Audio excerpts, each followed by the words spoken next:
and we hopefully have questions in the end.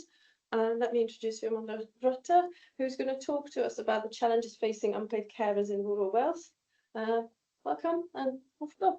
Thank you so much, Lottie. Thank you. So, hello. Thank you very much for coming to listen to me. I'm here today to talk about the challenges facing unpaid carers. My day job, I'm a clinical lead physio in the community. I started off my career in Wales in Paris, teaching health board and reopenment, and then worked in the mid. So I was in Llandrindod and Builth and these areas. This was my stomping ground. And then moved across to Ceredigion, where I now cover the whole county. And in my spare time, I'm a PhD researcher looking at patterns and perceptions of need for older people in rural areas, especially those who need urgent and emergency care. Right, thank you. So, the relevance of looking at unpaid carers is because there's a huge number of people who are providing this unpaid care across rural Wales and urban Wales, but there's a lot of unpaid carers in rural Wales. They provide not only these gaps to health, so like that, you mean? Now, wasn't expecting that. There you go. Right. For those online, that was just a fire alarm, just to entertain us. I'll start again. That one. It was near. I'm sure it was near. Okay. Well, no, we went actually. Sorry. Do you want to go back? No, that's all right. We can carry on. So there's a significant number of unpaid carers in rural Wales, and they're providing this huge amount of unpaid care hours. 19 hours a week on average. So we know that there are people providing huge amounts more care than that for children, adults, older people across, physical learning disabilities and mental health problems. So they're filling this gap between health and social care services. And we're not really, we don't know about these services. We don't know, we're not measuring what they're doing. And realistically, it's covering, the estimates are that it's the entirety of the NHS budget annually, which is about 10 billion. So the research in this area is really important. Depending on what paper you read, there's between 4.8 and 6.2 million unpaid carers across the UK. That's a huge number of people. But if you go into any of the databases, there's very little research that spans unpaid carers in general, or that spans across health and social care. There's a lot in certain areas, but there's not a lot that spans or looks at these multi-agency or unpaid carer type approaches. So it's really important that we quantify, that we map, that we measure both the quantitative metrics around unmet need and what unpaid carers are doing, but also that rich, nuanced picture around the qualitative data, the stories and the experience of these unpaid carers who are working day to day in our communities. Next one, thank you. So this presentation gives a qualitative approach. It's looking at a case series, so a number of case studies. I know in the paper it says that there are 3, but when I was working with Caroline, who is one of the unpaid carers we're going to talk about, when I interviewed her and her husband Malcolm, it was very, very important to Malcolm that this information did something important. He gave me a good 2 hours of his life, and it turned out that his life wasn't very much longer than that, and he died in the summer of this year. He very much wanted this information to inform and to help and look at, patient care, but also supporting unpaid carers like his wife, Caroline. So the 3rd case study is available if anybody would like it, or if anybody wants to talk to me about it. I'm very happy to talk through it, and I'm planning to publish in due course. Okie dokie, so this is case study 1. This is Malcolm and Caroline. So this case study explores Caroline's role in managing Malcolm's long-term condition, but it also explores her the expectation that was placed on her and the assumption that she would take on the role of informal carer, despite her own significant health needs. As I said, Malcolm's passed away, and he really wanted me to tell this story, but Caroline also wanted me to explore and explain why it's so important we do not just assume that somebody will take on this role of informal care. We'll leave it there for a moment. So Malcolm was diagnosed with Parkinson's disease round about 2023. He took a long time to admit to symptoms, to problems, challenges that he was having with his movement, with other symptoms relating to Parkinson's disease, with cognition. And for a long time was in what he admitted was a lot of denial around his own condition, which meant that over a long period of time, Caroline absorbed the need that Malcolm had around personal care, domestic tasks, problems with mobility. So Caroline was his informal carer for a long time, but never perceived it as that. She cared for him because she loved him. She didn't want to do anything. She wanted to make sure that he was looked after. She was supporting him with stairs until there was an incident where he had a fall on the stairs, almost backwards, when she was in front of him because of her own mobility issues, and it frightened them both. They moved downstairs, and it was at that point that things started to deteriorate. His mobility became more challenging. He needed help and support. Things like hospital beds, Sarah Steadies, rise and recliner chairs, things were put in place to help him. And they then moved it downstairs. I just want to move on to the next slide. So at the time of the interview, he just started to have this period where he'd had a number of acute health needs in a row. He'd ended up being catheterized. He had a long-term catheter in place. He was getting lots of infections, chest infections, urine infections, and was requiring quite a number of health and social care interventions. And then following this last intervention from hospital at home, he then required an ongoing package of care. Okay. So the following slides give some qualitative data following 2 interviews with Malcolm and Caroline.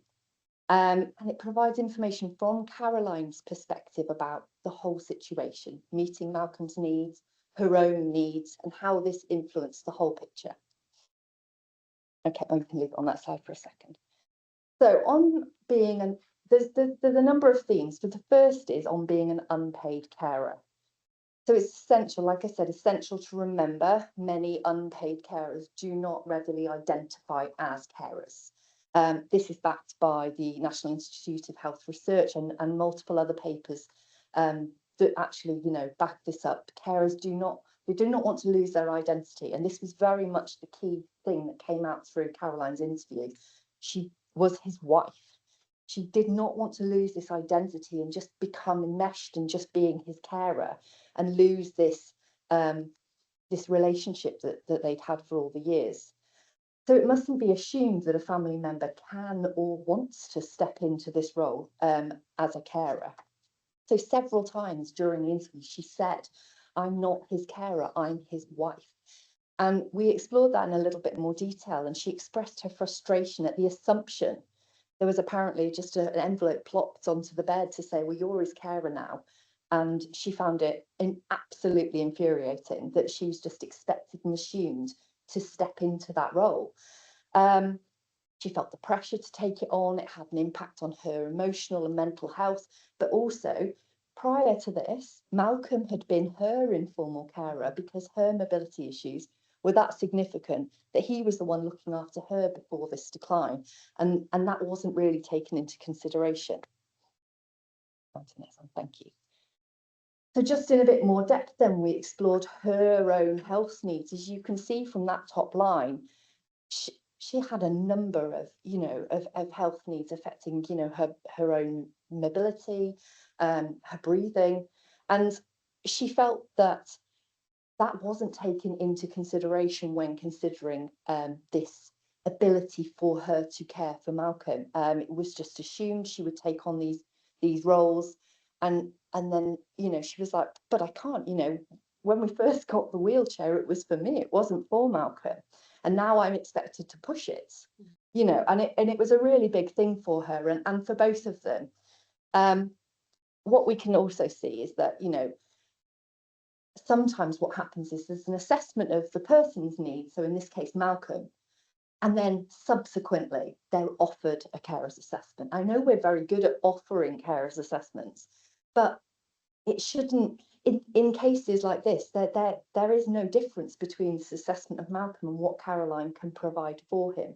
The two things are completely interconnected, and there needs to be that consideration of the person who's the carer, their own ability and how that will fluctuate both day to day.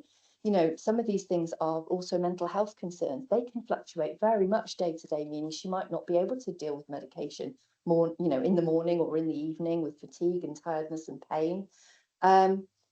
Or, you know, just generally over time, people may not be able to sustain what they're doing for their loved ones, even though they might want to.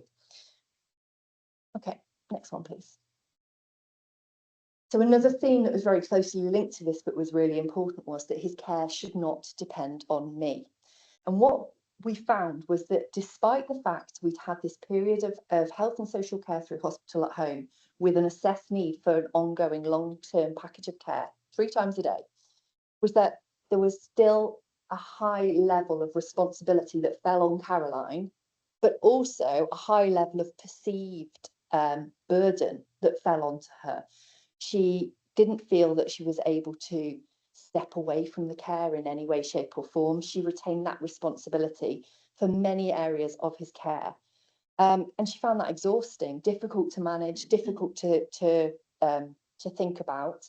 And if we look at, I need to stand here for a second because I need to look at these. If we look at some of these statements, Malcolm was also very clear that he felt that Caroline was doing almost like, he described it like a site manager's job. The carers would come in, but because it was a kind of mishmash of care at the minute, because of the fact that they live in a rural town, there wasn't one care agency that could provide it. It was still between hospital at home and the package of care, that there were lots of different people coming into their home. They really felt that there was huge amounts of different people walking in through the door who they didn't know. And so therefore the questions would come multiple times a day, you know, even the same questions.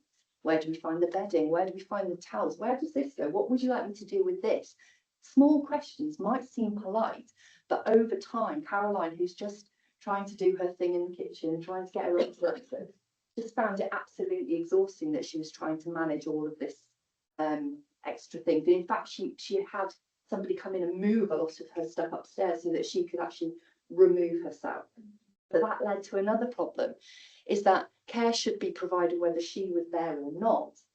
With his cognitive concerns and the fact that he had some cognitive decline that wasn't diagnosed, therefore not written down, often carers would walk in and Malcolm would turn them away.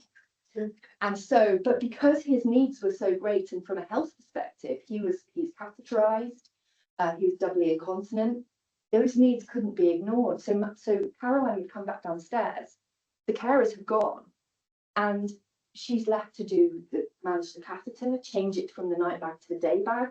He can't stay in his dirty pad, he can't stay in his soiled bedding. So she's then left to manage all of these needs, with Malcolm not really understanding now why she's very angry with him, which obviously has a huge impact on that whole first statement of, I'm not his carer, I'm his wife. And what she was saying is, I'm really trying to take a step back here, but I just can't, I don't know how to, which I think is really powerful, and I think we really need to consider as health and social care professionals. Next slide, please. This is one of the aspects that she really struggled with. And we're, you know, every one of us who works in health and social care will recognise that medication is often a massive hurdle for people to overcome.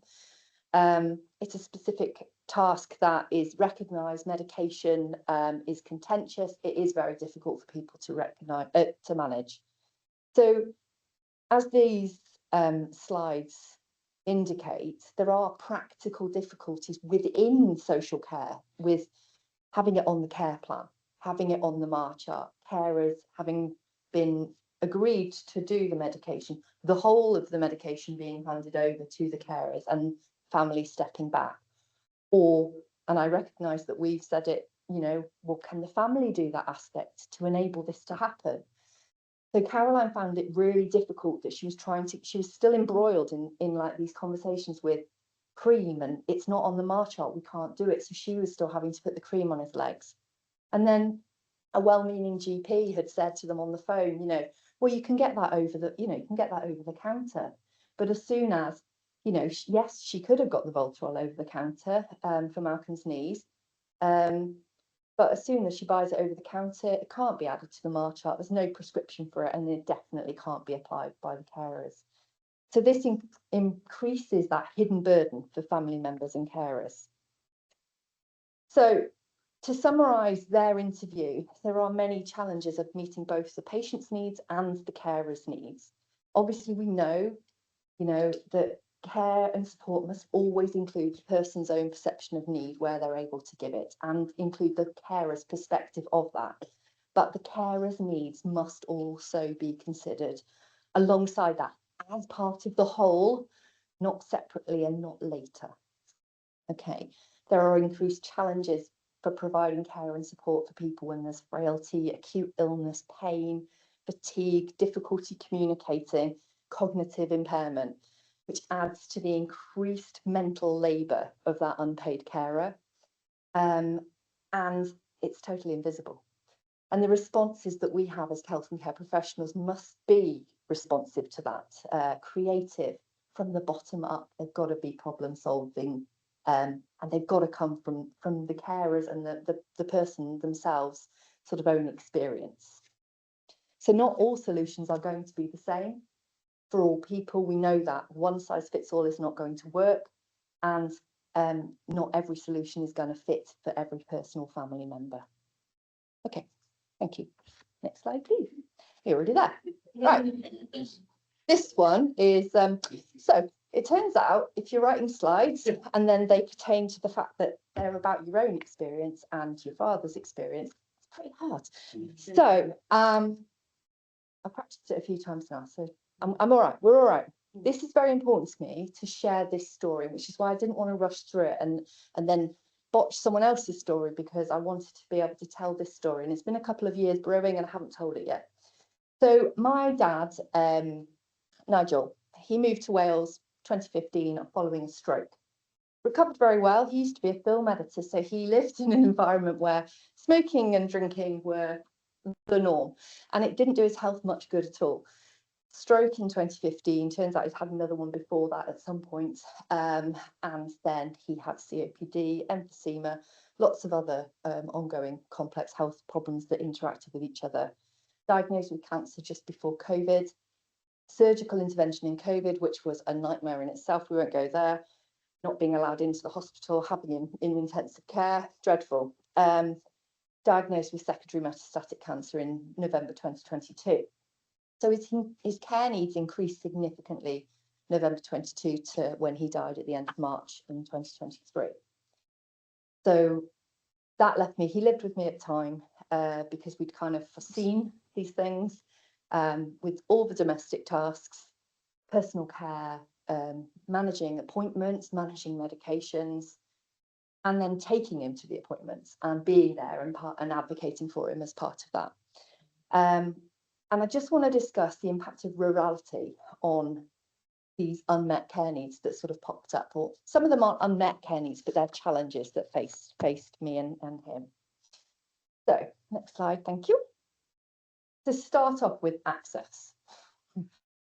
I'm going to say it because a couple of weeks ago, I had a conversation with Mr. Mark Henwood, and he said, oh, I don't know if I should say this.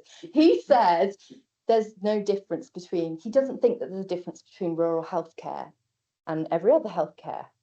Oh, sorry, Mr. Henwood. I disagree fundamentally, because even if the treatment is the same, like when you get there, the actual getting there is a huge thing. So I've just put up here some of the distances and times for where we had to go to, okay? And the time, the distance, the cost, the impact of the day-to-day. For me as a carer trying to work in the NHS, in the community, I'm having to take that time off to get my dad to these appointments. For him as a patient with cancer, think about the fatigue, the pain, the breathlessness. All of those things were increased by the fact that he had to do all that travelling, and that increased his care needs, which increased the pressure on me. There was also the concern from him that I was missing work, that I was missing time with the children, which he felt very, he was like, I'll get transport, I'll do this. And he didn't want the burden to be falling on me. So just thinking about the hospice care, when he was in the hospice for 3 weeks for pain management, not end of life care. So therefore he didn't want to be there. He was grumpy as can be. He was, really grumpy. And he wanted me to be there because we didn't know what was causing the problem and what was causing the pain. It didn't link in. It didn't fit with his symptoms. So just going to the hospice and back every day was 2,040 miles. And it was over 60 hours of driving time. And that was in under 3 weeks, on top of, sort of just trying to manage day-to-day life. I obviously didn't go to work in that time. Next slide, please. Medication, despite being a experienced, 25 years now, experienced community healthcare practitioner, medication was a gigantic challenge. Logistically, communication-wise, between everyone was doing their best, but between the surgery, the reception desk were just like, oh, it's you again. Between myself, the GP, the district nurses, the palliative care team, getting the prescriptions, getting the script to the chemist, getting the script then, or the medication then back home. It turned out then on that day that he died, I spent over 2 hours getting the medication sorted for the syringe driver. And that didn't include the district nursing conversations, palliative care conversations, and the time we spent with the GP that day. The biggest unmet need was on discharge from the hospice. He was assessed before he left to have continuing healthcare needs. And at the time, there was no package care available. Will you take him home? Of course. He didn't want to be there. He literally clamoured his way into the car. And we took him home. Of course, I'll fill the gap, I'll meet the needs. What then transpired was the next day when the district nurses rang me, they said, it isn't a capacity issue. There is no care available in your area. That there is no care available in the area where you live. It's not going to happen. Are you going to be able to do this? Yes, of course, absolutely fine. And part of the reason that they allowed me to do it was because of my healthcare background. So therefore, if I'd have been my sister, or if I'd have been my next door neighbour with no carer, there would have been no option to come home and die, which I just think is absolutely terrible. My dad wanted to be at home. The animals were very important to him. When he died, the cat was between his legs. The guinea pig was unwell and it was in palliative care itself on his desk. The pony was at the window. The sheep were all outside. It was like a little congregation. It was hilarious. But honestly, the hospice at home nurse was just like, going on? She'll probably tell that story for weeks. The dog tried to jump over the railing of the hospital bed like 3 times. It was bonkers. The healthcare we received, district nursing, GP, palliative care, hospice at home, can't fault it. But there was just no available care. And obviously that then put my dad in a situation where I had to do his intimate care, and there was no other option. So, that was a significant unmet need. Just pop onto the next slide, because I think I should have told you that a while ago, but I got distracted. So different solutions are required for very rural and remote areas, because, when we're looking at person-centred needs-based care, as opposed to what's funded, there is a significant inequity still, and inequality in what is funded and what is being supplied across Wales and other areas of rural and remote healthcare. Pop on again, thank you. So in terms of, adaptive responses to meet these, unmet needs and unpaid carers, we know that care and support needs are not isolated. Multiple interacting factors that go into these. We know unpaid carers often step in and create new, amazing, routines and informal networks and things. But the problem for unpaid carers is, and it's a societal thing, isn't it? There's a focus on the individual to solve the problem, and not a community or a collective response in terms of these solutions. And additionally, when this happens, the response to meet the needs can often come at great personal cost. And it's often just not sustainable as much as that person, you know, wants it to be. End of life care, I knew that it was going to be a short period of time, but if my dad had had dementia, what would have happened then? Would we have had to move? Would he have had to go to a care home? That would have been totally different, wouldn't it? So, next slide, please. So we must recognise that there's an interdependency between formal and informal care. And as a design principle of creating solutions, they've got to co-evolve. They can't compete. We can't just rely on one or the other. And carers' voices must be amplified in terms of the learning and the co-evolution of the solutions. And solutions for individuals and communities have to be grounded in the bottom-up, emergent, lived, you know, dirt under the fingernails experience of what's happening on the ground changes, it shifts. The care we're providing post-COVID isn't the care we provided in COVID, isn't the care we provided pre-COVID. You know, it's very different, isn't it? Different in different areas. It was different in Powys to how it is in Ceredigion. It's got to emerge from lived experience, and it's got to emerge from that local place-based reality. One size fits all solutions don't work. We know that they can lead to unintended consequences for people, for individuals, but also for communities. So we've got to embrace those flexible approaches, value that tacit, nuanced knowledge, and the local ecology of care. And that contextual intelligence that can only come from the person, the unpaid carer, and those people in their connected community. We know that care provided by unpaid carers is more than the sum of its parts. Thank you very much.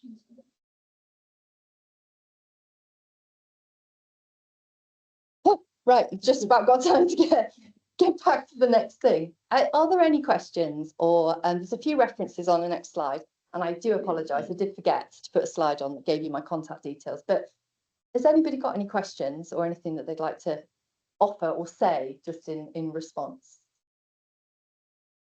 Thank you. That was extremely powerful. I'm Simon. I'm CEO of HCW David.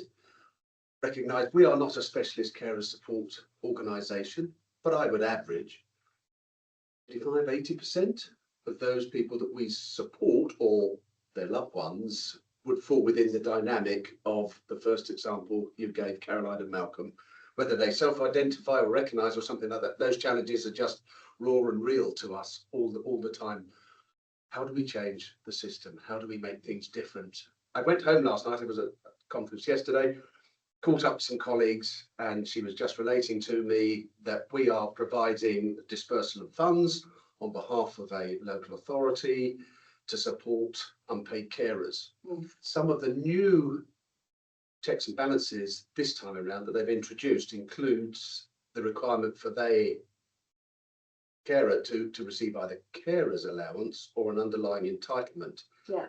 That is a significant, I'm not an INA specialist, information and advice specialist, but actually applying for and receiving carer's allowance has unintended consequences both for that individual and the person that they're caring for in terms of other entitlements they may be already receiving. To my mind, it was a lack of understanding within that social services department of the unintended consequences of putting that particular requirement in to access the funds. So there are other bits that aren't just working here. And we know as well that there's evidence that says carers are better able, more resilient, better able to do the care if they stay in work, if that's what they want to do. So then we're asking them to potentially forfeit a salary to become a full-time unpaid carer 5 hours a week minimum, in order to just be able to say that they get the carer's allowance to then be able to get. Yeah. I also, I'm not an expert. I don't pretend to be an expert in any of that part of it, but I just feel that, you know, this is coming out as a part of my PhD that was not expected. That I just feel there's such power, and there's such a need for us to address, because these are unmet needs, and these are feeding into the patterns of why people end up in urgent and emergency care. There we are. Older people, by and large, are the people that are being hospitalised, and then the people that are not being discharged in a time because of the lack of care packages and things like that. So our cohort are at the two ends of that sort of dynamic, and we recognise, but we're limited in what we can do. People. And so they both get unwell, or exactly. One gets unwell, then the other one's in a right pickle. Right. So it doesn't matter either way. They're so reliant, which is why I think we need to really shift that balance to thinking about this from a complexity perspective of they are a system. They can't be assessed differently or at different times. And I still think, even though we're offering a carers assessment, it is a sort of tick in the box. I like to call it meeting the need, missing the point, because you're ticking the box. It's going to be my TED talk. You tick the box. You've ticked the box. You've offered the carers assessment. For Caroline, that carers assessment tick box was in that envelope on the bed. So when I asked her if she'd had a carers assessment or been offered one, she didn't know what one was. But when we explored through her paperwork, she had been offered it in principle, because it was in the paperwork she'd received on the bed that she basically threw away because she was so annoyed at the way that it had been given it to her. So it's some really, really big challenges. Sorry, Sorry, I'll try the impossible. There is Gabrielle who's desperately would like to ask something, so I need to. Here we go. Gabrielle. Have I switched my mic on? You're okay, yeah, we can hear you. Okay.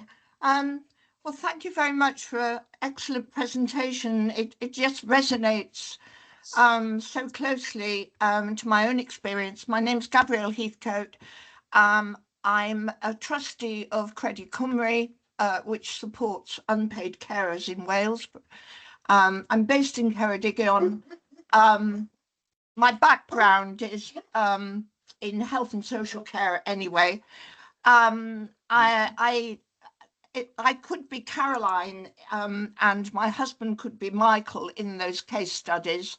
I could say so much, but what I wanted to say is that knowing the healthcare system quite well because of my professional background, when it was put to me that I was a carer, I, like Caroline, really resisted, almost resented that label, and experienced all the emotional side that you portrayed.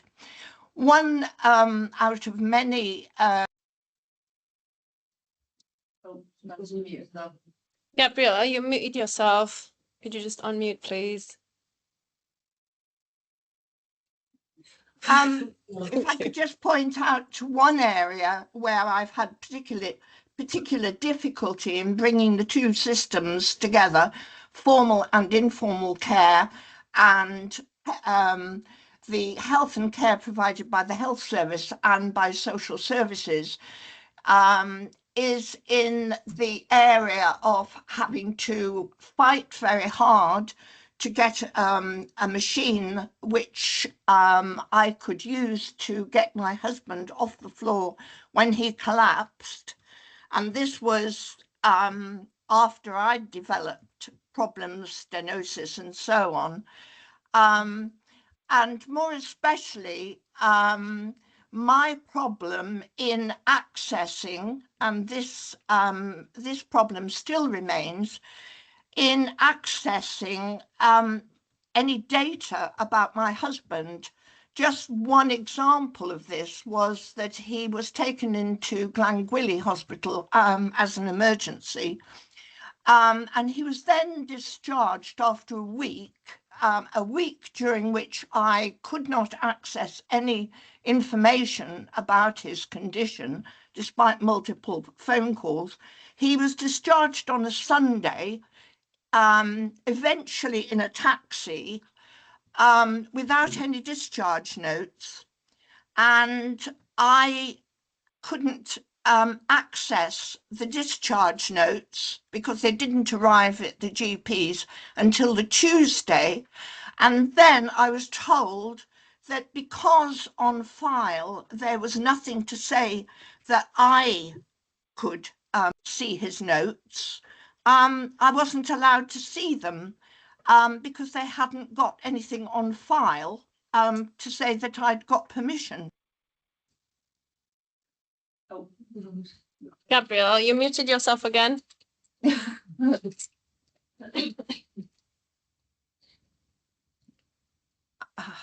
I was told that I couldn't get the data because I was a third party, which upset me tremendously.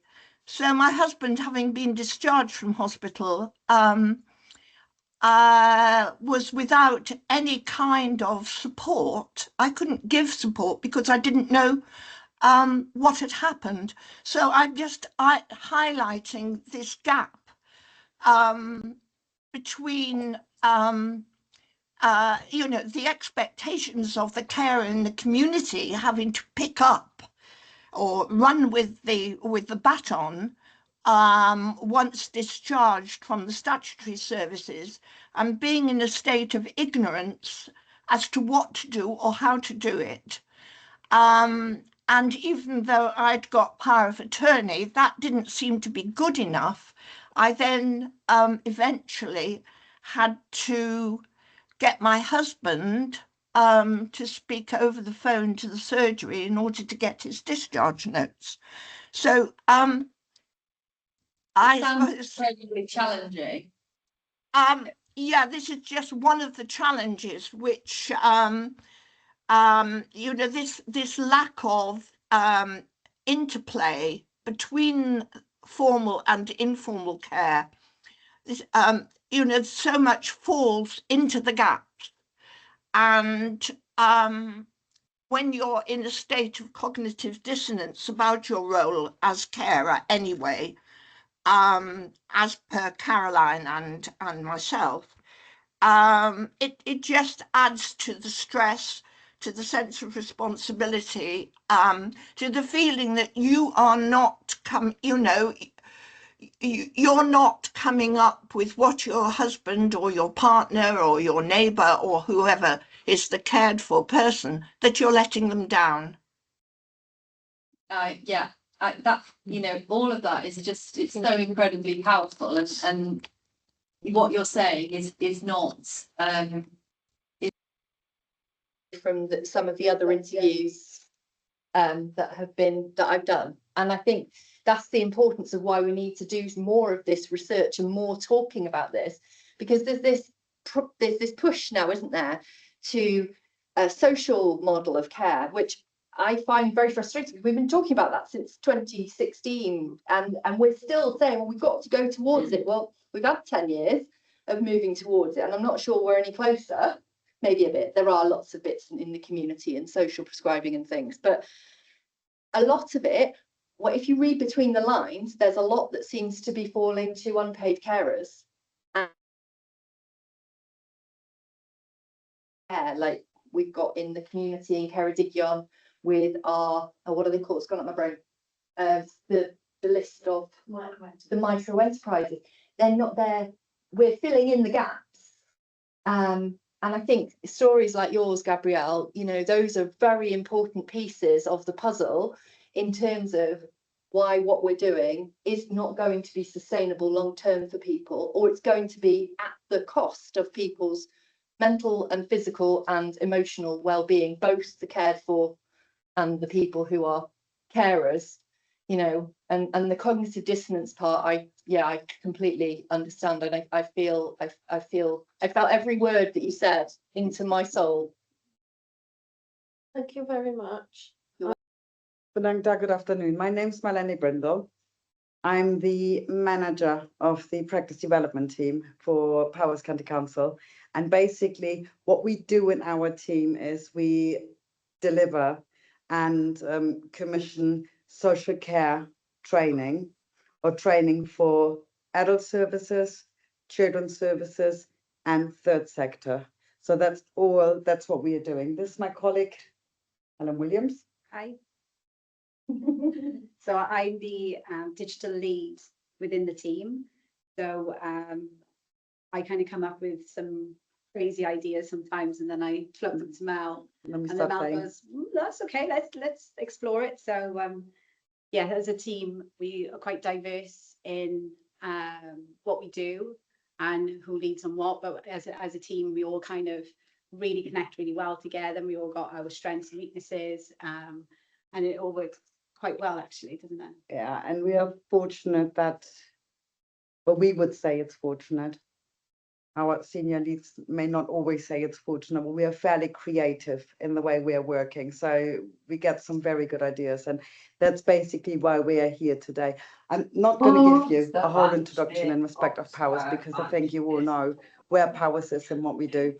Now, but what all I want to say is that in rural settings or work settings like Powers, you know, social care staff face challenges such as physical distances, limited resources, and the need for specialized training, which can impact service delivery and user well-being.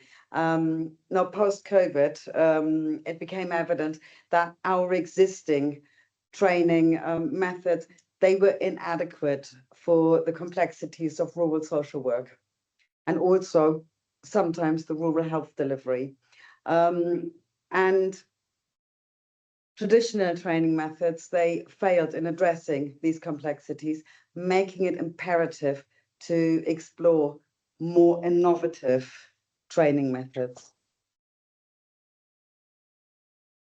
Now, looking at why we're looking at innovation in social care training, Keep an eye on the we're weather. looking at, as I've just mentioned, the national challenges faced by the social care sector in respect of training, and that's also then including the workforce shortages.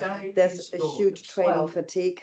What we've seen after post-COVID-19, there was a training fatigue in respect of classroom style training, despite not being in classrooms for quite a while.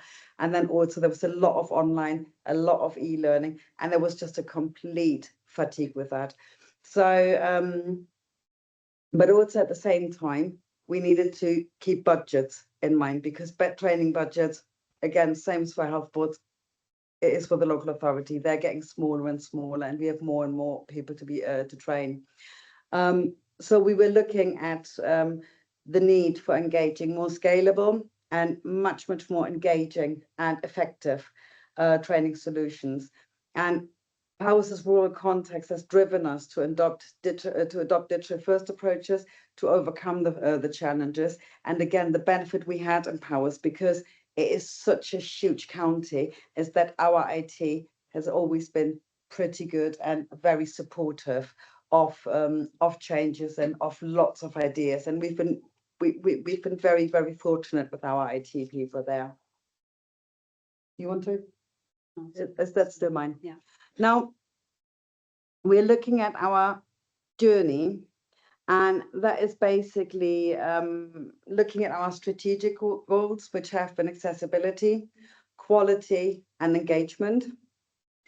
We've involved various stakeholders within our, you know, all the work that we are doing. So stakeholders for us would, for example, be, you know, foster carers, young people, our social care workforce, managers, who else did we liaise with?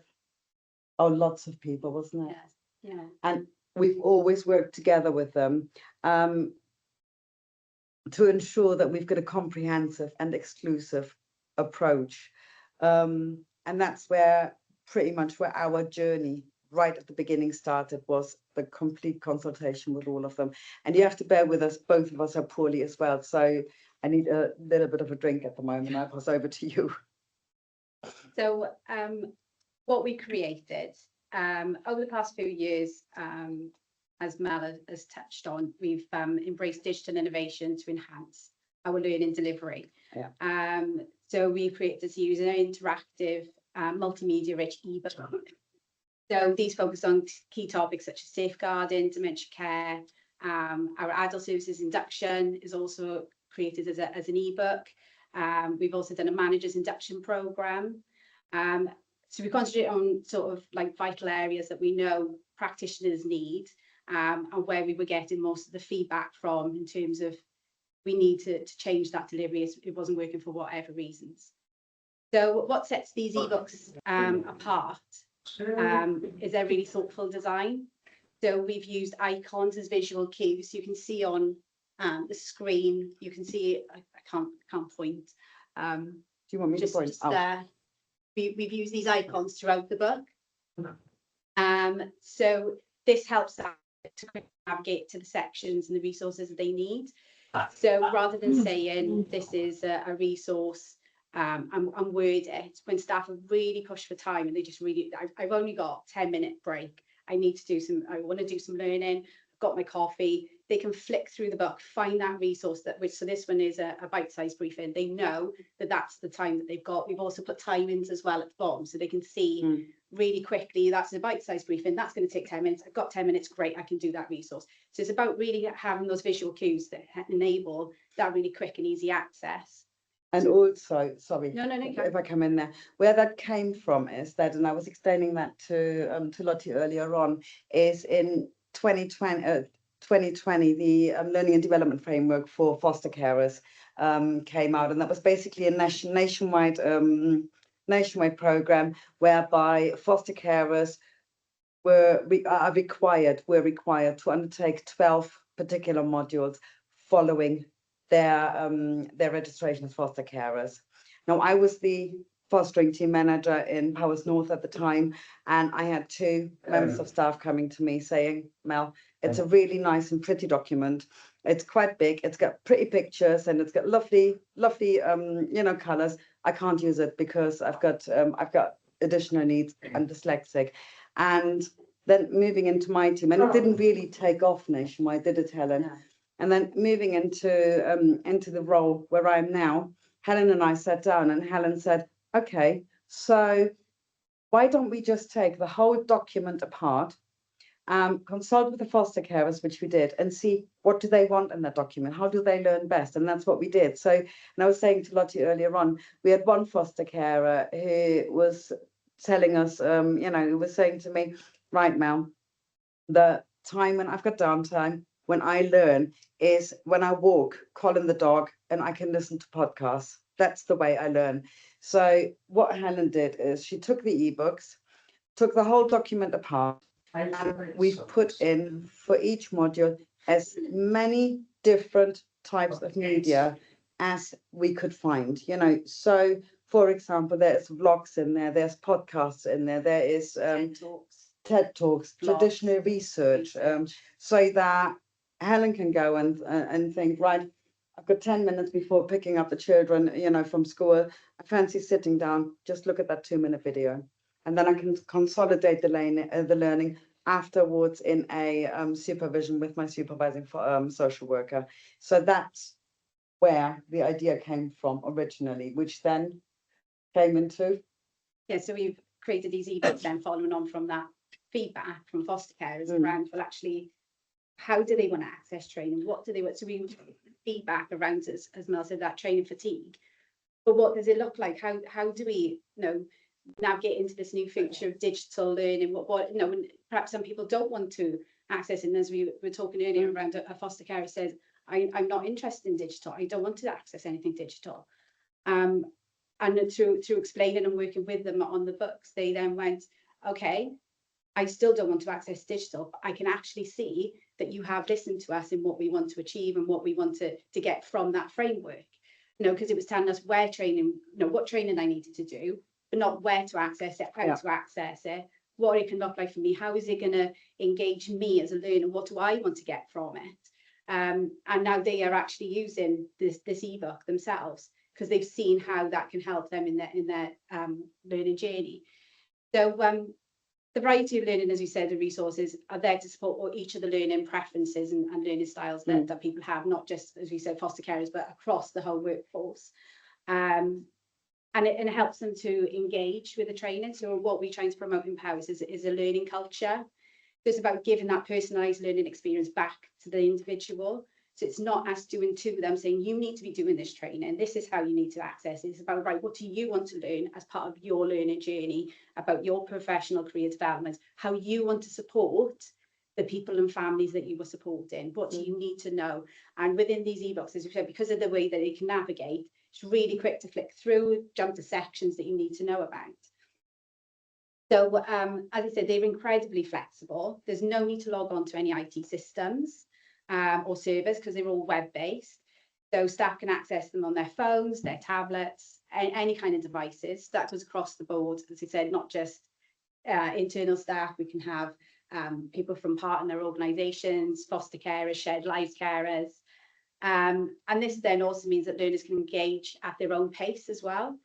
So if you've got somebody that might take a little bit more time to engage and to take on that kind of information, then that's fine. They can pick it up, put it back down, come back to it. If they want to reflect a bit more on what they've learned, they've discussed it with their line manager in supervision, they can come back and still engage with it. So that, yeah, they can dip in at any time, anywhere. So as Mel said about the podcasts, you can out when walking the dog. Ultimately then, these ebooks offer sort of a safe and supportive space for staff to build their competence in digital tools as well. So this is what we found is that, as I said, that foster carer who didn't want to know about digital tools have learned to start adopting it and getting more confident with it. So we've seen that it's a learning culture and them learning about the resources within it, but also building up that digital confidence and learning how to use digital tools, which goes across the board, not just for our resources, but also within the health, so, such as the NHS app and the e-library that we've seen in the room next door. And we work very closely with the Academy and Powers. So we try and share, if we can, you know, resources as well. So one of the most rewarding aspects of the work has been that our resource from a local resource. So for the foster carer ebook that we have been discussing, started off just as a local resource. Then our regional partners saw it and was like, oh, could we use that as well? And we're like, yeah, more than happy to share. And then that got adopted in nationally by Foster Wales. They rolled it out across 22 local authorities, and is a great example of how sort of like a small local innovation can have a huge national impact. We also have been creating a dementia ebook on the Good Work framework. And again, that's been promoted through community practices and different forums.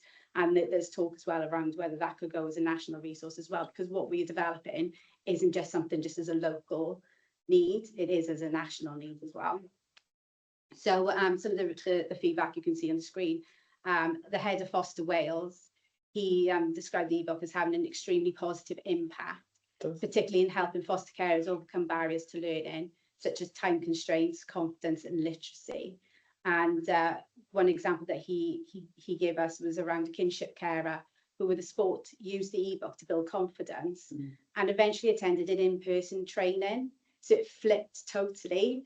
So from them having that confidence about learning and being in that kind of learning environment, they were able to attend an in-person training event, which they never thought would be possible for that carer. So it's encouraging teams to move away from the idea that training only happens in a classroom, that learning is all around us, and that's helping to build our learning culture that we're trying to promote in Powys as well. Do you want me to go on more feedback?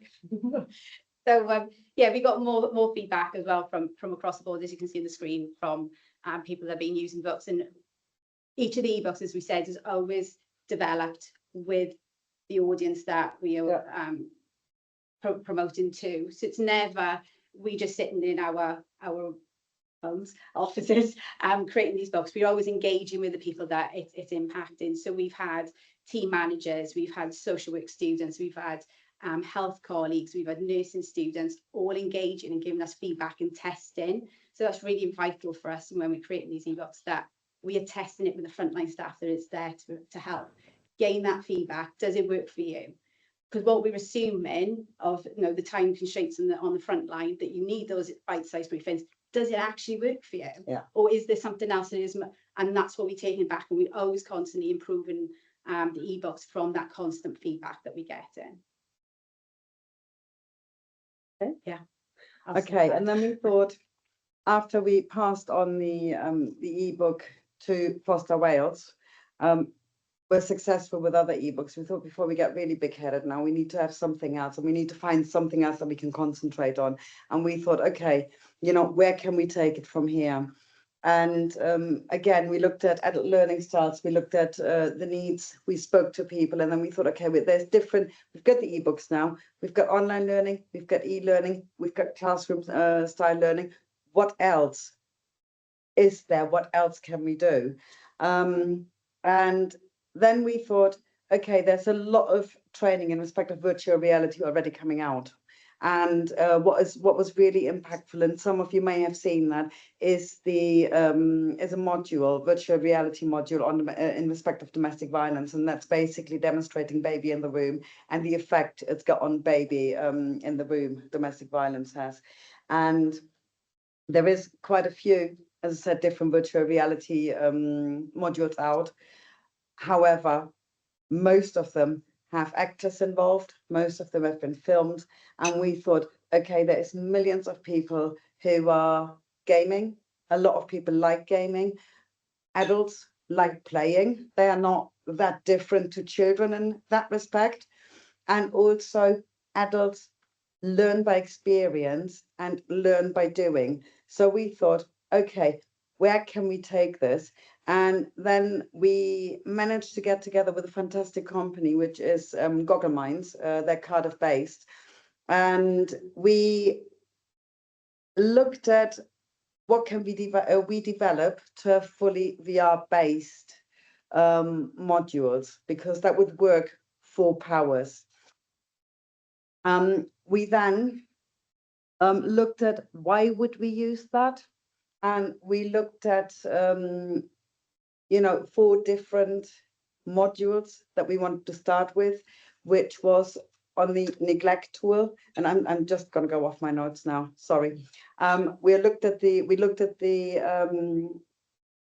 neglect tool, and that derived from a child practice review of a young girl in Powers that very tragically died of neglect a few years ago, and some of you may have read about that. And Powers then put a neglect tool together, toolkit, but that wasn't used as it should be used by Powers local authority, also not by health. And that was, again, speaking to different workers, that was because the first knock on the door, talking to parents about, okay, where you are living, where your children are living, it's neglect, it's neglectful circumstances. What can we do about that? That's a really difficult step to do. When adult services the same, that first knock on the door is really intimidating, and that will be the same for health visitors. Often midwives, often as etc. School nurses. When you go out and say we've had a referral, or we are becoming involved. So we are looked at, why do we need VR? And we felt we needed that to build that empathy in social workers, not just in social workers in the workforce, but also to enable them and empower them to break down those barriers, in doing those visits, and those barriers in the communication with people. It's a safe space, and we will show you a little walkthrough in a minute.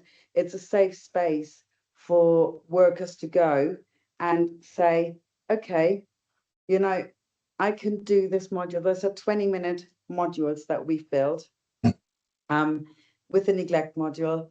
They walk through the house, they can interact with the residents of the house. So we've got mum who's pregnant, 2 children, and Margaret, who's maternal grandmother, who's got dementia, living in the house. And they can interact with all of those characters using the neglect tool. And they can make as many mistakes as they want without any detrimental effect on anybody. Also, if Helen said to me, Mel, you're a student social worker, can you book the VR goggles? And you can record your walkthrough, you can record what you are doing, and you can then take that into supervision and have a reflective supervision or even a peer supervision on that. So the training modules that I've written are basically there to have a peer supervision and a little bit like a good discussion. You know, I can say, Helen, you know what, when you came to this point, you could have done it like this, you know, etc. So it's working with that feedback and with that constructive criticism in that respect. Now, the scenarios that we've developed are, as I said, on the neglect tool, where we are introducing the characters. We then move on to a child protection conference, or later on also at an adult safeguarding conference. We are then moving into a core group. So that's another module. And because Margaret also has her individual needs, we're currently writing a module on the Mental Capacity Act where social workers then can go in and do a mental capacity assessment, BIA assessment, you know, whatever is needed there. Can I just Go on. So with the modules, although we've got the neglect tool, case conference, core groups, what we are envisaging is that they will be all interlinked and that we can then build on it further. So it isn't just about going in and doing the neglect tool, which is a PowerPoint presentation, but it was much more that we want people to experience it, but equally that it'll allow that learner to explore more, look at things further. Is there anything that they missed? Is there something that they could have picked up on? And again, this could be part of that peer supervision or reflective practice. Was there anything that they didn't pick up on?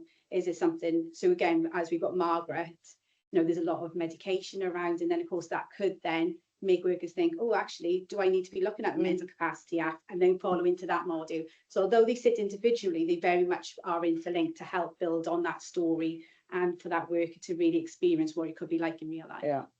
And then there's lots and lots of adult learning theories, etc. And I'm not going to bore you with it. Are you circulating the slides afterwards? If you're happy, yeah. I'm happy for that. There's everything's in there in respect of adult learning theories and why we did what we did. You know, you're welcome to read it, but I'm just conscious of time at the moment as well. So this is basically what we've built. That's our bungalow. That's our bungalow. And that's our family. We also have a dog, but I forgot the name of the dog. Safi the dog. And she lives also in the household. Now, at the moment, they do still look a little bit like zombies. They look a little bit different now. When we first experienced it, wasn't it? It was a bit like, oh my gosh. Yes, that's but they look better now. And as I said, you can interact with them. That was one of the first versions. But so that's the house on the outside. And that's basically what you would be doing. If you can't use or don't like using VR goggles, you could also then use a desktop-based version. And which will be no different really to the VR bit, apart from you'd be wearing the goggles. For the desktop-based, you can still walk through, interact, but it'll just be on the desktop rather than having the. So as you can see, we're walking through the bungalow. This is the hallway. So as part of the neglect tool, you'll be looking at certain things which you would then score against it, isn't it, Mal? Yeah. So this is Margaret's room, and this is Margaret. She's again, she's more interactive nowadays. So you can see there's certain things that we're looking at around the room. So there's pictures on the wall. You could be looking at Margaret. But what you can also see is, if you look at the wall, you know, is that there's been some really, really good times. Most of the times there's pictures on the wall, and that's what we want people to pick up on. There's pictures on the wall when there was good family times, when the home looked good, you know, when they had really good times together. And for us, that's the bedroom, the children's bedroom. And for social workers to go through that, you know, as Helen just said, they can use the neglect tool, but also yesterday at the National Safeguarding Conference, Gillian Ryan from PTHB, she did a fantastic webinar in respect of the neglect toolkit. So for health visitors, midwives, it's really pertinent, and they are using that as well. So ultimately, we want that as a multi-agency tool. And as I said, so basically, this is what you would see. So this is Mum's room now. Going through it, that's Mum's room. So you've got piles of clothes. on the bed, just rubbish on the floor. Again, the pictures on the walls are showing that happier time.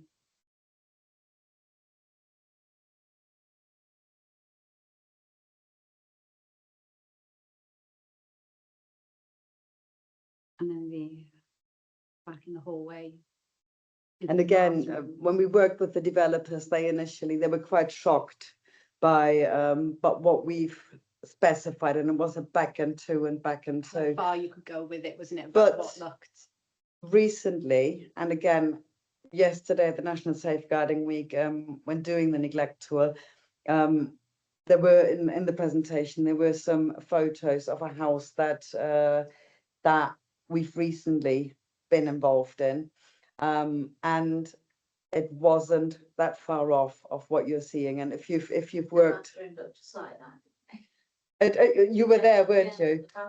And that was purely coincidental, Julie, you know, and it is, you know, the children there were removed, you know, whether that would be a same case scenario here, the social worker, you know, which will have to determine that, and they can work through that. So that's where you find mum, the kitchen. So basically, and that's what you would be seeing at that point. No, that's the conference room for the case conferences. Very sorry, I will have to cut you short because somebody's here who, Rodri, who is due to present. Oh, I am so sorry. I'm very sorry, I have to cut you. Sorry. Thank you so much for the presentation. If anybody has any questions, do you have a slide with contact details in the end somewhere? If No. not, just send it to me or Anna and then we will forward it. I do apologise for going to have That's fine. questions. You got any. We can also, is that room used now? Because, It's not now. well, should we stick around here for 5-10 minutes if people? Yeah, and if anybody wants to book one, because Yeah. Anna is doing that. Thank you so much. Problems with connectivity, in rural Wales, and people losing this working from home. Will they have difficulties in accessing it and downloading it? Or- We wouldn't, in respect of the ebooks, Yeah, they don't, because they are a web-based product. okay, So that's accessible anywhere.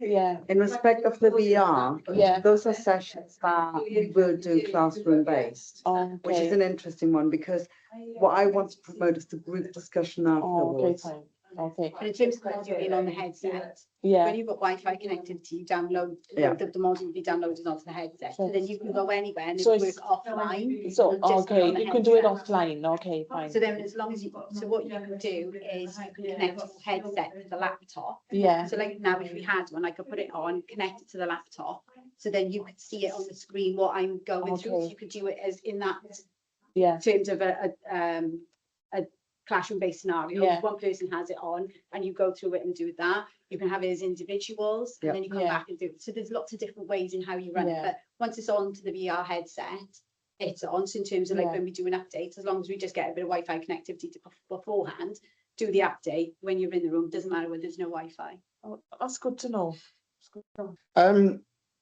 So I'm going to invite you. We've got a big room here in nature. I'm going to invite you to stand and move and walk around as much as you'd like to.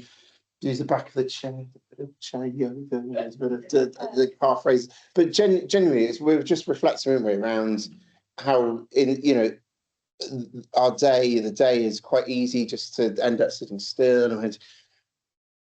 So my nudge throughout all of this, so please do stand. It is not weird. It is really the weirdest thing to do is to sit still all day. So genuinely. And we are now living what we should naturally be doing. These things are not designed for our wellness. There was no part of sitting still in buildings that was designed for our wellness. So other than we're less likely to have pneumonia because we're not cold and wet all the time. But so I guess just to briefly mention who I am, in case you're wondering anything about that. It's a question I ask myself regularly, but anyway. So my background is predominantly working in the NHS. I was an assistant director for many years in the Ambulance Trust and worked across the broader NHS for RHCW, in a sort of people, culture, wellness, diversity, trying to make the workplaces a better place to be. And in parallel with that, I work with Academy Wales, which is the leadership development part of Public Services Wales. So the Welsh Government funded. And I had this real sense that, you know, if we're doing leadership development, and I suggest leadership is all of us, all of the time, you know, certainly it doesn't matter, it's not about a position of authority. There's something about that was really missing about this. We weren't really accessing, if you're asking people to really change how they think and feel, doing it sat still in buildings actually is probably not going to be as effective as doing something outdoors, because we know we've evolved from out there, we've moved into here. And actually that is our natural habitat. This is not our natural habitat. So there's something about if we're going to change how we think and feel. So I got really interested in picking up bits of research from different places. So I'm not an academic, although I work for the University of Wales, Trinity St David's now, also run my own consultancy. I'm not an academic, but what I have done is picked up bits of research and bits of stories, which I guess is where I'm hoping to come at this from. So very simple message is I would suggest wellness, you know, which I would suggest the NHS is, social care, public services. If we're not involved in wellness, then in a way, what are we doing? So wellness is, there is this connection between people and our environment. I would suggest nature. Nature is a really important part. And as we've heard through today, nature is, you know, we can start to see some of the evidence, the hard evidence coming in about why nature is so important. Really interesting in any of this stuff, where someone says, but you need to prove that it is safe what you're doing. I would really challenge someone to say, where is the evidence that sitting still in meetings for long periods of time or staring at a screen, you know, Teams is good for you? Because a lot of evidence says it's not. And yet, we know the evidence that's been out there but there's, you know, we shouldn't have to prove that. The risk actually should be in a risk assessment for being in a building, not for being outdoors. But anyway, okay. Very simple message. I would say, to keep it really simple, is symbiotic. People, nature, we're all one. Our wellness are intertwined. Just hearing some of the stuff from Beth, medical student, just describing, I think it was Beth, wasn't it? If I got her name right. Just describing the impacts where people do stuff in nature. And I'll come on to some more of that. But paying attention, moving, being in nature, makes us happier, healthier, more connected, actually more productive, which again is something Beth was just describing as well. So if nothing else, why should we do this? That is the future generations in pictures. So if you've never seen that before, I thought it was quite a nice way of looking at it. When you look at that, so that's theory of Healthier Wales, I think that's the hospital there. So if you're interested in the Healthier Wales part of the Future Generations goals, looking at that, very few buildings in there, lots of nature, lots of people interacting, lots of people being creative actually as well. I would suggest that's quite a good way of thinking about what are we doing as public services, what are we doing in terms of healthcare, particularly, you know, given the rurality we've got. So why do we know nature matters? I found a really interesting piece of research that came out of the University of Rochester that was describing how when we're in nature, we increase our levels of empathy. And that increases our levels of empathy in ourselves, other people, but also the environment we're in. And if public services, again, health, social care, whatever areas we're in, isn't about something to do with empathy, then again, what are we about? So, you know, that's quite interesting. It's when we're in nature, our hormones change. So we reduce we have lower stress and we have increased wellness. So literally being in nature reduces our stress. So If we are trying to help people who are unwell or feel less well to feel more well, one of the simplest things to do is go and have a walk. Go and have a walk in your park. Go and have a walk. And there is something about movement that comes on. Really important. We know how many of our colleagues are, put it mildly, stressed out. If we're asking them to put their own oxygen masks on first and look after themselves, a really easy way of doing that is saying, like, take time out. Many of the roles people work with, I'd suggest they might find that hard, but actually it's a really simple, easy thing for people to do.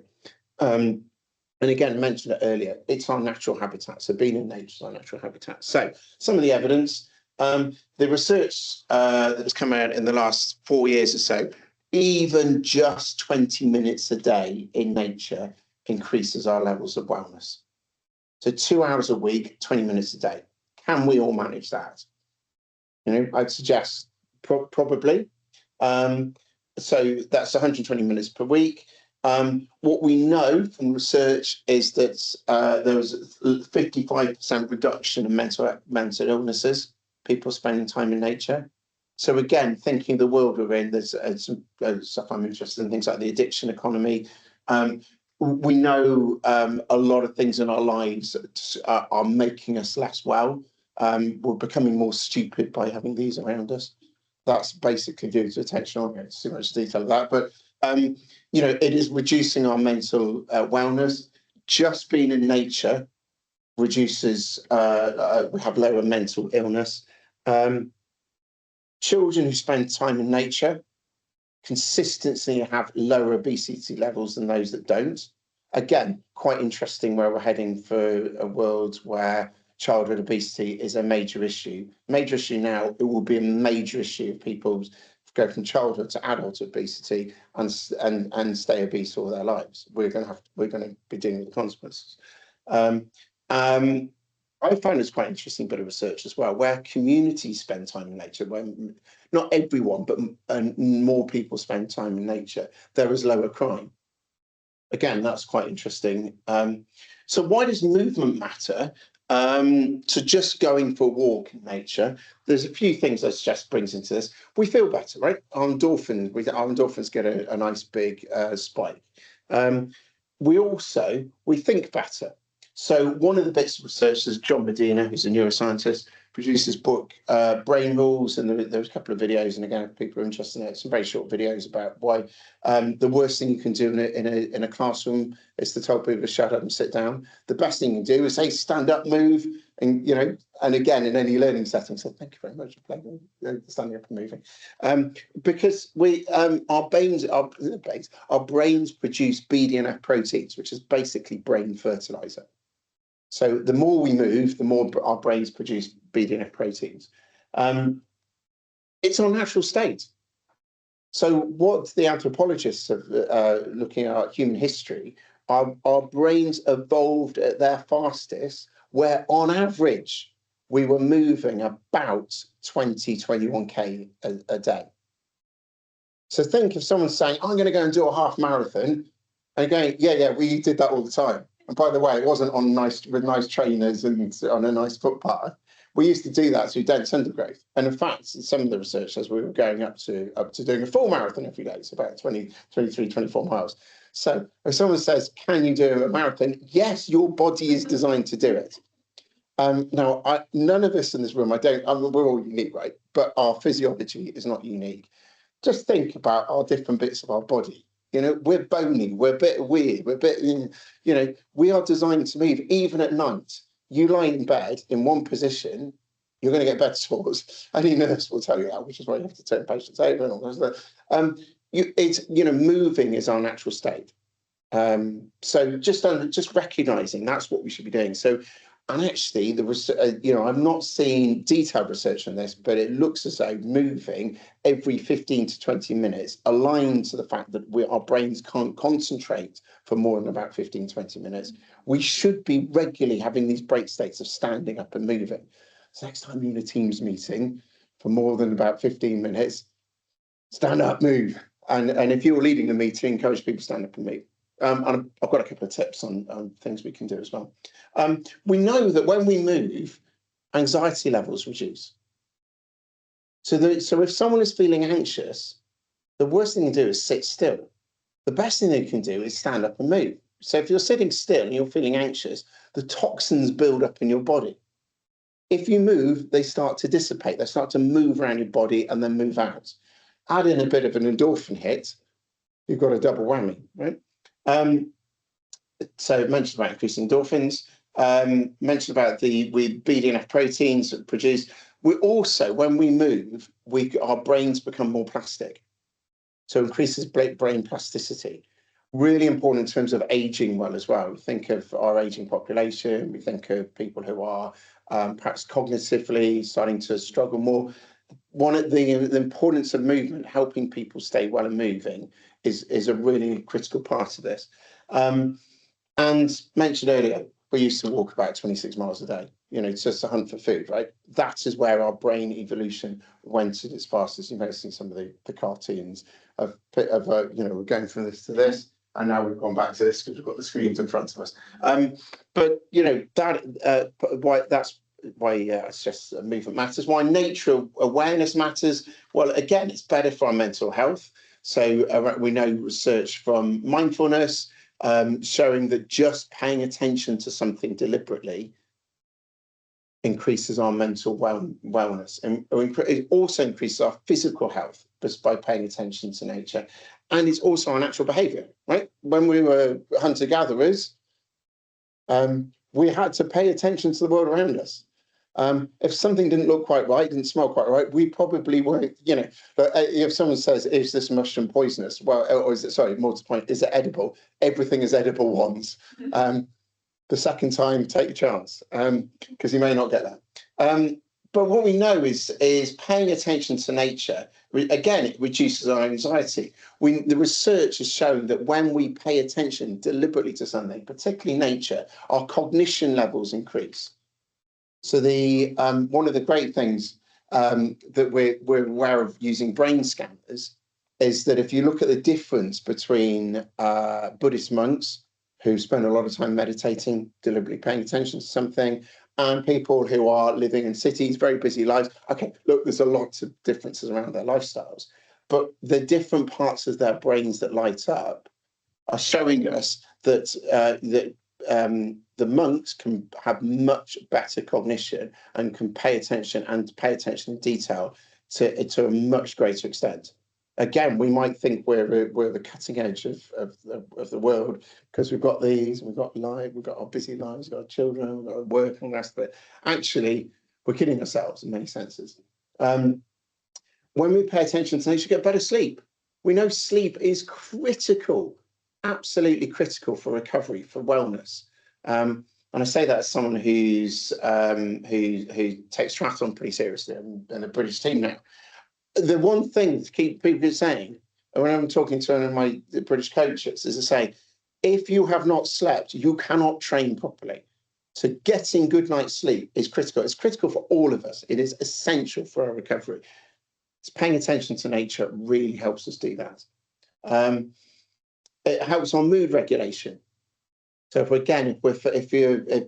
we or other people around us, the mood's going on down, spend some time in nature. And then finally, the research has shown people who spend time in nature have lower heart rates. Again, quite interesting, and lower blood pressure. I mean, a lot of this stuff is just statement of the obvious, right? We know it. So what is it that's stopping us? Well, I was part of a project where we supported the Neath Talbots, residents of Neath Talbots, we ran a series of nature walks about 1.5 years. It was a tended project, and we also trained a number of volunteers. So linking to what we were hearing just before lunch about the training volunteers, we trained about 49 volunteers to be able to feel energized and more confident and able to go and organize something themselves. And it might have just been, I'm going to take my family out, I'm going to take my friends out, but we're going to go and spend some time in our local nature. So some of the things that I thought this story basically summed up, actually, again, one of the sessions I was listening to just earlier here, about the social care in Paris and about the training and so on. All of these issues are things we have to deal with. So this is someone who came on the nature walk. So when I left home, I felt stressed. My husband was poorly and I'm not getting anywhere and getting him better. I drove to the meeting point. This was a back walk we had in the evening, by the way. To the meeting point, I was just going to sit in the car for an hour or two before but I got there and decided, you know, I'm going to get out. I'm going to meet with the group. Being outside, so we always started with a cup of tea or a cup of hot chocolate and a biscuit if people wanted that, and then we'd go for a little walk. There was a very good reason why you start with hot drinks, but I'll show that in a sec. So being outside, surrounded by bird song, immediately made me feel better. I then learned so much about bats and the local nature. After a lovely walk, as the bats had took flight, I just had this sense of wonder and joy. By the time I got back to my car, a couple of hours later, in the dark, I just felt a great sense of feeling renewed, calm and happiness. I got home much better mindset, thank you. Now, in that, there is a carer who is feeling anxious, dealing with a husband, dealing with life, etc. She has not only put her own oxygen mask on, she's also helped put the oxygen mask on her husband as well, and feeling more ready and able. That was just a couple of hours of a back walk in her local community. So just in terms of these are some of the stories from some of the volunteers we trained. So Sharon, who was as a carer, so she worked for one of the Neath Patrol Bed as a social carer, and she sort of said, I've been to a number of the nature walks. I really enjoyed the easy way in which we got people involved, and we did. It's just like, if you come, you come. If you don't come. We're always going to be here. We're going to start with a cup of tea. Really important bit of human psychology. Start any group meeting with a hot drink. Really important, hot drink, because if you spend time with a hot drink, you can't bolt it down quickly. It's not one of these Starbucks tepid things. It's so you actually have to pay attention to each other. You have to actually get to know each other.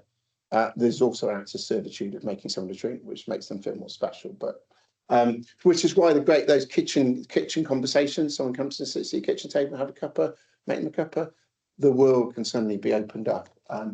The nature leadership program looked really good. I was really worried, so it was free, anyone could take part. So they hadn't been to school, I wasn't much at school, and we did these 4 half-day sessions. She worked up the courage to then try something with one of her clients. She took her clients into a park, just into the local park, and she sort of said, this client had been a bit difficult, had a number of comorbidity issues, I think a bit of dementia in there as well, and sort of said, can you hear the birds? And just by paying attention to the birds, use one of the bird ID apps, which I've got a QR code, again, if anyone wants to use it, it's free. All these apps are free. This client started talking about all the experiences about how her dad had talked to her about birds, and she was back in her childhood, she was smiling, she was energized, her wellness levels were just by spending a bit of time in nature. Changed person, really lively, and wants to carry on doing more things in nature. Two quite powerful stories to suggest. So how might we go about noticing and moving in nature more? Well, we're going to make it safe, normal, easy, simple. That's how we make habits, right? Any habit in life. So there's something, and there has to be some gain to it as well. So hopefully there's a bit of the why it's important. I have put together one of these as well. After this. So there's something about role modeling it. So what's role modeling it here? Just standing and, rather than sitting still, we're role modeling it, right? You can do it here, you can do it anywhere. It's creating opportunities and then putting an appropriate support and challenge in.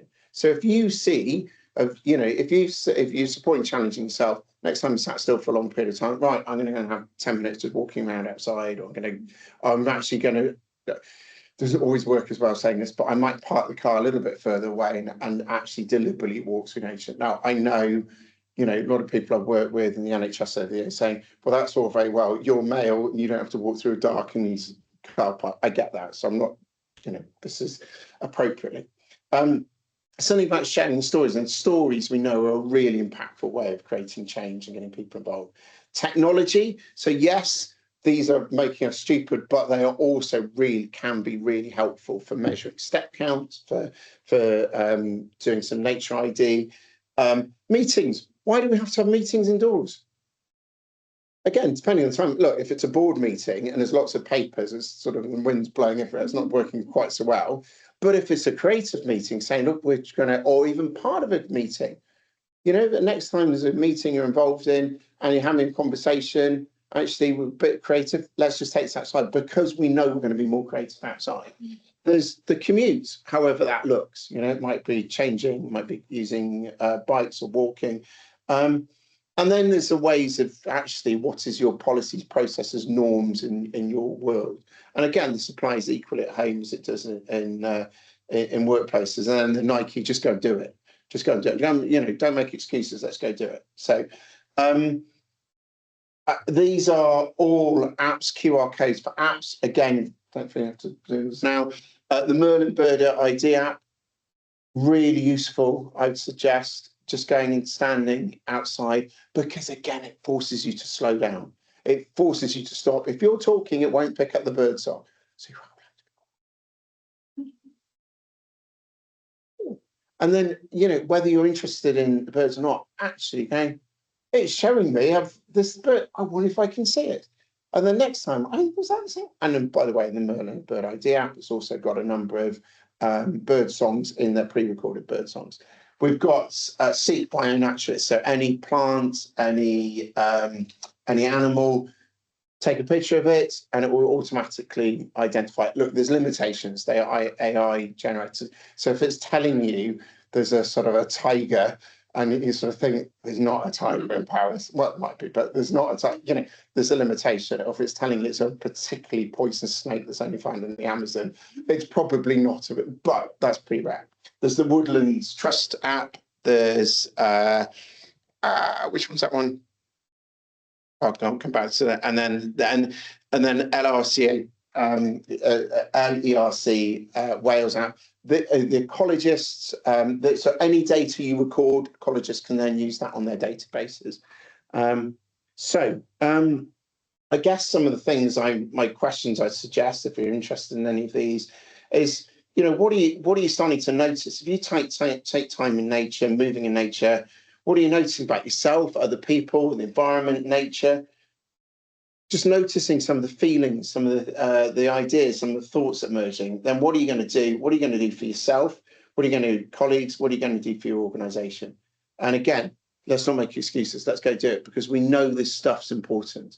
You know, if you've got a one-to-one meeting, why not take it outside? Okay, look, I mean, if it's gale force winds and sideways sleet, it's less fun, but it's not that every day. It's not that every day. So enough from me. Any questions, any thoughts, any reflections, any actions? You're going to go, yes, I'm going to do something. It's brilliant, thank you. But really weirdly, before we came in here, I said to my manager, we're meeting at Enna Valley tomorrow, which is close to nature, where I live, and I said, I'll pick you up and we'll drive halfway. We're going to walk the rest of the way. They're already doing a team walk in the afternoon, but me and her are meeting them. Sport Paris, we're from the Midlands Sports Partnership, which is a brand new organisation, so great to hear you're a very accomplished athlete. But yeah, and we've got a culture session, which is about what do you want our new organisation to look like, and that sort of stuff is completely what we want to do. You know, and I was just clocking my steps there, and I think it's about 500 just listening to you for 20 minutes. Like amazing, and I'm obsessed with steps, and broke my watch in June, so I've just got this one off vintage for £30 actually, so bargain, and so I'm obsessed again. But yeah, really interested and absolutely being huge advocate for what you said. Been 16 years in local authority, everything is back to back, sitting down, making you very brain dead. And yeah, so really look forward to embracing all this stuff you said. But thank you, really, really interested. Good luck. I enjoy the enjoy the walk. You'll be so productive. Pouring down tomorrow. Wow. Like, well, it's sunshine. better than me as well, so Was it sunshine tomorrow? yeah, it's not too bad. Oh, yeah, perfect. Yeah. There you are. It's so good. Yeah. Lovely. Any other reflections, thoughts? I had one. It's just what you were saying about movement and how we should be moving a lot more. Do you think the increase in ADHD diagnoses is more about the fact that we're making our young people sit more, and that actually if everyone was able to move around more, they'd be able to think better, then they wouldn't get these diagnoses. And yeah, and I noticed with that I always like to stand. Mm. And my daughter's also that way inclined, and she finds it really hard to sit still very long. And yeah, anyway, I just wondered what you thought. I'm not a clinician, so I couldn't say, but I do think, you know, lifestyles change. The more we move away from our natural states, the more impact it's going to have somewhere. You know, whether it's over processed food or whether it's not moving or whatever it is, you know, but yeah, you know, our brains are designed for us to move. Really great presentation. I enjoyed it. Thank you. I just had a thought. I think the title was something about we all one. Yeah. Something like that. And that's what really piqued my interest. Yeah. Because I'm particularly interested in the Welsh setting and Welsh language and other different languages where they have certain words or what we might say is nature in English. But in some indigenous cultures, I think in North America, they have brothers and sisters. They don't have nature and us. There's no separation. Yeah. It's part of the family. And yeah, so I was just really interested in this idea of oneness and not separateness, and how we can maybe bring that more into our everyday lives and work and the language that we use even. Yeah. And I'm just never sure how to get that into the work setting, you know. Yeah. Because it's always quite dismissed as a bit fluffy. Yes. Yeah. Yeah. Yeah. It'll be nice to do one day. Yeah. You know, there's sort of possibly, but my very simple reductive view of work is most work, particularly in the UK, is it's very controlling. You know, it's fundamentally not changed from the feudal system. It's about someone in control of what someone else does. And we've just layered that to put that in with these things, sat at desks and meetings and all the rest of it.